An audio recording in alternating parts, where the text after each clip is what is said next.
Gotta give a shout out to the JFS for authorizing the mandate for the Reggae Girls to make the only stop in the U.S.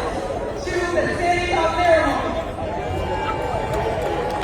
So now much time to go on, make sure to recognize our new people.